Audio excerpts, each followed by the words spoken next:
ہم کہتے ہیں دل میں عشق نبی کی ہو ایسی لگن، روح تڑپتی رہے دل مچلتا رہے۔ ہم گندے لفظوں کو، گندے جذبات کو اپنے نبی کے ساتھ جوڑ کے کہتے ہیں کہ مجھے آپ سے عشق ہے۔ کبھی کسی نے کہا ہے اپنے باپ سے کہ اے بابا مجھے آپ سے عشق ہے؟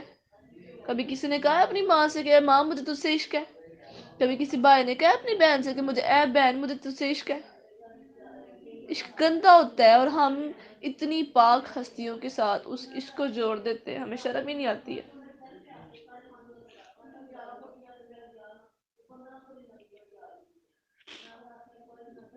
آپ لوگ سوچ رہے ہوں گے میں کیوں رو رہی ہوں، پتہ لگ جاتا ہے آواز سے۔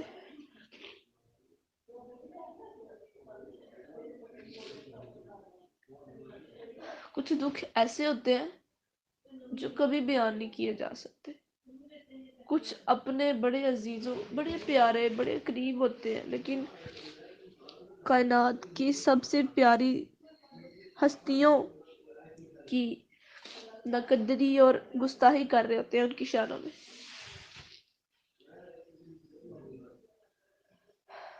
میری دعا ہے جس کا بھی پیارا میرے نبی کی شان میں گستاخی کرتا ہے، ان کے فرمان کی تردید کرتا ہے، انکار کرتا ہے، اللہ تعالیٰ اس کو ہدایت دے دے، اور اللہ ہمیں ہمارے نبی پر درود پڑھنے والا بنا دے کہ ہم ان کی محبت میں جئیں، ہم ان کی سنتوں کی پیروی کریں، ہم ان کی سنت کے ساتھ زندہ رہیں، ہم ان کی سنت پہ مریں، ہم اپنے رب کے حکم کے ساتھ زندہ رہیں، اپنے رب کے حکم پہ مر جائیں۔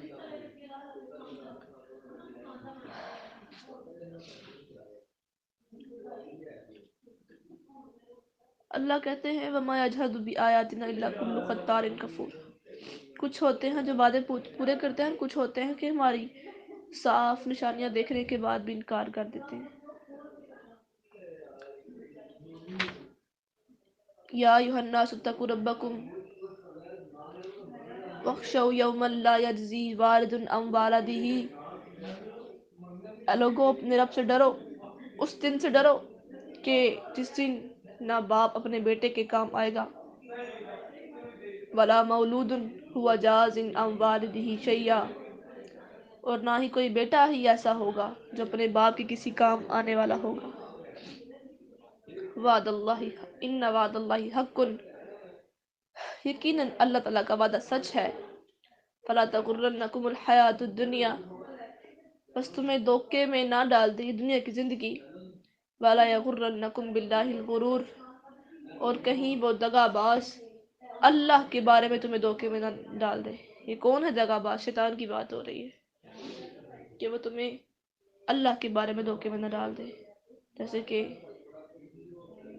آدم علیہ السلام اور حوا علیہ السلام کو اس نے قسمیں کھا کھا کر کہا تھا کہ تم ایمورٹل ہو جاؤ گے، ہمیشہ کی زندگی مل جائے گی، تم امر ہو جاؤ گے، اور تم یہ درخت کھا لو تو تمہیں tree of knowledge, tree of infinity, تمہیں جو اس طرح سے تمہیں بڑا کچھ مل جائے گا، تم گاڈ بن جاؤ گے۔ تو ایک تنظیم ہے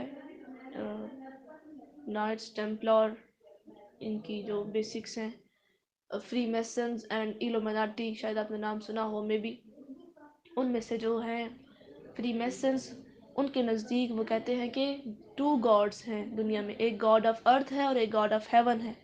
نعوذ باللہ، تو جو گاڈ وہ جو ہے نا اللہ تعالیٰ سے بڑی نفرت کرتے ہیں، تو جو گاڈ آف ہیون ہے اس نے کیا کیا کہ جو گاڈ آف ارتھ ہے، جو شیطان ہے مطلب، اس کو اس نے جنت میں رہنے والے آدم اور حوا کو فریڈم دینا چاہی مختلف چیزوں کی، تو اس نے ان کو مشورہ دیا، ان کی خیرخواہی کی کہ تم یہ پھل درخت کا کھا لو،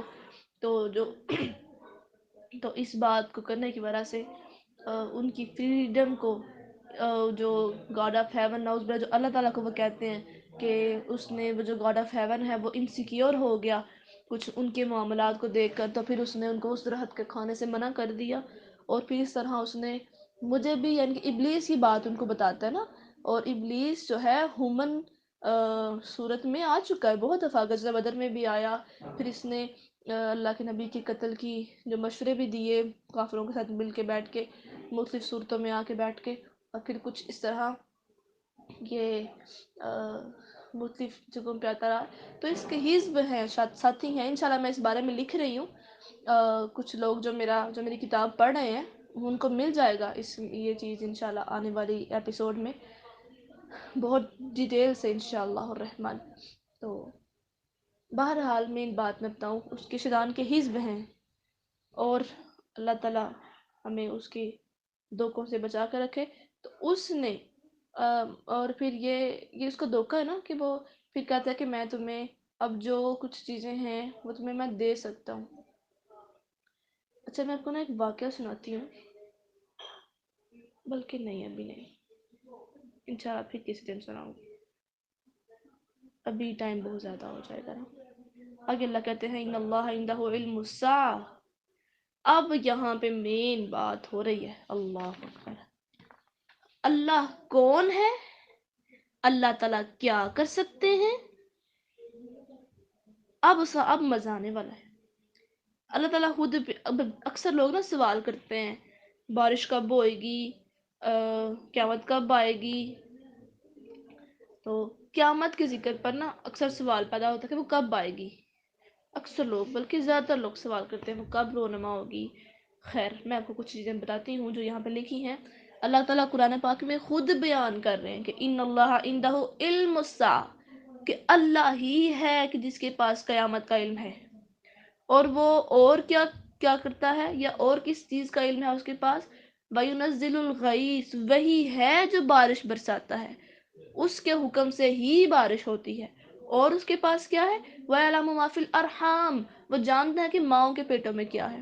آج جو ہماری جو ہم کرواتے ہیں نا الٹرا ساؤنڈز اینڈ ساری جو مشینری ہے وہ بتاتی ہے اس میں فیمیل ہے اور اس میں میل ہے، میل پیدا ہوگا یا فیمیل ہوگا، یا میل فیمیل اگر جڑواں ہیں تو.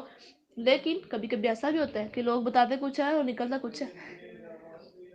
وَمَا تَدْرِي نَفْسٌ مَاذَا تَكْسِبُ غَدًا، اور کوئی بھی شخص یہ بات نہیں جانتا کہ وہ کل کیا کمائی کرے گا. وَمَا تَدْرِي نَفْسٌ بِأَيِّ أَرْضٍ تَمُوتُ، اور کوئی شخص یہ بھی نہیں جانتا کہ وہ کس زمین میں مرے گا.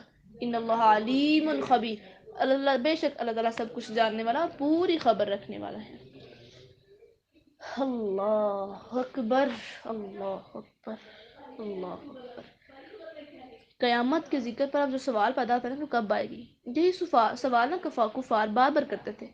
اس لیے اللہ تعالیٰ نے بیان کر دیا کہ اس کا جو علم ہے صرف اللہ تعالیٰ کے پاس ہے، اور اسے مخفی رکھنا اللہ تعالیٰ کی خاص حکمت ہے کہ تاکہ ہر شخص اس کے لیے ہر وقت تیار رہے اور ہر شخص کو اس کے عمل کی جزا بھی مل جائے. جیسے کہ حدیث جبریل میں ہے نا کہ جبریل علیہ السلام کے سوال متی الساعہ، قیامت کب آئے، قیامت کب ہے. اس کے جواب میں رسول اللہ صلی اللہ علیہ وسلم نے فرمایا تھا کہ مل مسئول عنہا بعالم من السائل، کہ جس سے پوچھا گیا ہے وہ پوچھنے والے سے زیادہ نہیں جانتا. مطلب اللہ تعالیٰ اللہ کے نبی جان گئے تھے نا. یہ کیا ہے، ایک دفعہ حضرت جبرائیل علیہ السلام نا بڑے خوبصورت لباس میں آئے، بڑے پیارے سے نوجوان بن کے، بڑے پیارے سے بال کنگھی ہوئے ہیں، بڑے خوبصورت حسین بال ہیں، بڑے خوبصورت لگ رہے ہیں. تو انسانی شکل میں آئے جیسے کوئی دور کا سفر کر کے آتا ہے، لیکن سفر کی کوئی تھکن، کوئی وہ غبار کچھ بھی نہیں تھا ان کے کپڑوں پہ، نہ بدن پہ، نہ چہرے پہ، کچھ بھی نہیں. اللہ کے نبی کا دربار لگا ہوا ہے، لوگ بیٹھے ہوئے ہیں، وہ آتے ہیں تو کھڑے ہوتے ہیں. تو اللہ کے نبی کی نظر پڑتی ہے تو لوگوں نے راستہ دیا. انہوں نے پوچھا آپ کہاں سے آئے ہیں؟ انہوں نے پوچھا میں آیا ہوں تو مجھے آپ سے کچھ سوال کرنے ہیں. لوگوں نے پوچھا کہ تم کہاں سے آئے، تو وہ خاموش رہے. اللہ کے نبی سمجھ گئے. انہوں نے پوچھا کچھ چیزیں، انہوں نے پوچھی کہ یہ کیا ہوگا، کب ہوگا، سارا مجھے کچھ چیزیں ڈاؤٹ میں ہے اس لیے میں ان کو ذکر نہیں کر رہی. لیکن فی الحال جو ابھی ذکر چل رہا ہے اس میں یہ تھا کہ انہوں نے پوچھا قیامت کب آئے گی. تو پھر اللہ کے نبی نے کہا تھا کہ جو پوچھ رہا ہے وہ بھی اتنا ہی جانتا ہے جو جواب دے رہا ہے. مطلب پوچھنے والے سے زیادہ جس سے پوچھا گیا وہ بھی نہیں جانتا. پھر اللہ کے نبی نے فرمایا قیامت کا علم ان 5 چیزوں میں سے ہے جنہیں اللہ تعالیٰ کے سوا کوئی بھی نہیں جانتا. پھر اللہ کے نبی نے یہ آیت پڑھی، اور یہ بخاری کی 4777 آیت وہ حدیث نمبر ہے ابن عمر رضی اللہ عنہما سے روایت ہے کہ رسول اللہ صلی اللہ علیہ وسلم نے فرمایا غیب کی چابیاں 5 ہیں. پھر اللہ کے نبی نے آیت پڑھی تھی. اور اگر کبھی کوئی آپ سے پوچھ لے کہ غیب کی کنجیاں کتنی ہیں تو وہ 5 ہیں. اچھا قیامت کا علم ہے اللہ کے پاس، پھر بارش کا علم ہے، یعنی اللہ تعالیٰ ہی بارش اتارتے ہیں اور جو اتارتا ہے وہی جانتا ہے کہ کہاں اتارنے ہے، کب اتارنے اور کتنی اتارنی ہے. اس کے سوا کسی کو یہ بات معلوم نہیں ہوتی کہ اس وقت جگہ پہ کتنی ضرورت ہے اور کتنے نہیں. بعض لوگوں کا سوال ہے کہ محکمہ موسمیات والے پہلے ہی پیش گوئی کر دیتے ہیں کہ فلاں دن بارش ہوگی. اگر یہ مفاتیح الغیب سے ہے جن کا علم اللہ تعالیٰ کے سوا کسی کو نہیں تو وہ کیسے بتا دیتے ہیں؟ تو اس کا جواب یہ ہے کہ علم یقین کا نام ہے. ظن اور تخمین اور گمان کو علم نہیں کہتے. محکمہ موسمیات والے اپنے تجربے کے مطابق ہوا کے دباؤ اور فضا میں موجود نمی وغیرہ کو دیکھ کر بارش ہونے یا نہ ہونے کا اعلان کر دیتے ہیں، مگر کبھی ان کی بات درست ہوتی ہے کبھی نہ درست. پھر محکمہ موسمیات والوں کا اعلان یہ ہوتا ہے کہ آج بارش کا امکان ہے. 100% علم نہ ان کے پاس ہے نہ ان کا دعویٰ ہے. ٹھیک ہے. پھر وَيَعْلَمُ مَا فِي الْأَرْحَامِ، یعنی اللہ تعالیٰ جانتے ہیں جو کچھ ماؤں کے پیٹ میں ہے. یعنی اللہ تعالیٰ ہی جانتے ہیں کہ ماؤں کے پیٹ میں کیا ہے. آج کل جیسے میں نے بھی بتایا ہے آپ کو، تو یہ الٹرا ساؤنڈ والا جو سوال ہے کہ لڑکا پیدا ہونے والا لڑکا ہے لڑکی ہے، تو اس کے جواب میں عموماً علماء اسلام فرماتے ہیں کہ آیت کے الفاظ یہ نہیں کہ اللہ تعالیٰ ہی جانتا ہے کہ ماؤں کے پیٹوں میں لڑکا ہے لڑکی ہے، بلکہ فرمایا کہ ما فی الارحام، کہ جو کچھ پیٹوں میں ہے ضروری نہیں کہ اس سے مراد لڑکا ہے لڑکی ہی لیا جائے، بلکہ مراد اس سے یہ ہے کہ جنین زندہ رہنے والا ہے یا ضائع ہو جانے والا ہے، طویل عمر والا ہے یا تھوڑی عمر والا ہے، خوش بخت ہے یا بد نصیب ہے، تندرست رہے گا یا بیمار ہوگا. سو اگر اس کی جنس معلوم ہو بھی جائے کہ لڑکا ہے یا لڑکی ہے تب بھی قرآن پاک کے بیان پر کوئی حرف نہیں آتا. یقیناً یہ جواب بہت عمدہ ہے، مگر ابھی تک یہ دعویٰ کہ الٹرا ساؤنڈ سے لڑکے یا لڑکی کی جنس معلوم ہو جاتی ہے یہ بات 100% درست نہیں ہے. خود ڈاکٹر حضرات کہتے ہیں کہ جنین کی وجہ پیٹ میں ایسی ہوتی ہے کہ اس کے اعضائے تناسل اس کے سار کے نیچے چھپے ہوتے ہیں، اور الٹرا ساؤنڈ کے ذریعے سے اندازے ہی کی بنیاد پر فیصلہ کیا جاتا ہے جو اکثر صحیح ہوتا ہے، کبھی غلط بھی نکلتا ہے. اس لیے کہنا کہ الٹرا ساؤنڈ سے جنس معلوم ہو جاتی ہے 100% درست نہیں ہے. الٹرا ساؤنڈ کی شہرت کے باوجود میں نے اپنی زندگی میں 2 دفعہ الٹرا ساؤنڈ کی پیش گوئی تمام دنیا کے سامنے نا غلط ثابت ہوتی ہوئی دیکھی ہے. ایک دفعہ برطانیہ کے ولی عہد کی بیوی لیڈی ڈیانا کے ہاں ڈاکٹروں نے اعلان کیا کہ لڑکی پیدا ہوگی، مگر ان کے اعلان کے برعکس لڑکا پیدا ہوا. پھر دوسرا پاکستان کی سابقہ وزیر اعظم بے نظیر کے ڈاکٹر نے اعلان کیا کہ لڑکا پیدا ہوگا مگر لڑکی پیدا ہوئی. اب آپ سوچیں کہ برطانیہ اور پاکستان کے ان اونچے مناصب پر فائز لوگوں کے پاس الٹرا ساؤنڈ کے ماہرین کی کیا کمی تھی. حقیقت یہ ہے کہ اگر الٹرا ساؤنڈ کے ذریعے سے 1000 بچوں کے متعلق پیش گوئی کی جائے جن میں سے 999 درست اور ایک غلط نکلے تو بھی اسے علم نہیں کہتے، کیونکہ علم وہ ہے جو یقینی ہے اور کبھی اس میں سے غلطی نہ نکالے جا سکے، اور وہ حقیقت کا علم اللہ تعالیٰ ہی کے پاس ہے. اسی طرح البتہ اگر کوئی آپریشن کر کے آنکھوں سے بچے کی جنس دیکھ لے تو قرآن کی بات پھر بھی اپنی جگہ. یہ بات کہ بچہ دانیوں میں کیا ہے اللہ تعالیٰ ہی جانتا ہے، کیونکہ کیا ہے میں لڑکے لڑکی کی جنس کے علاوہ بے شمار باتیں داخل ہیں جیسے بھی میں نے ابھی بتایا. اللہ اکبر. اچھا جی، مسروق فرماتے ہیں آج سبق تھوڑا لمبا ہو گیا لیکن انشاءاللہ میں نے اس کو آج کمپلیٹ کرنا ہے انشاءاللہ.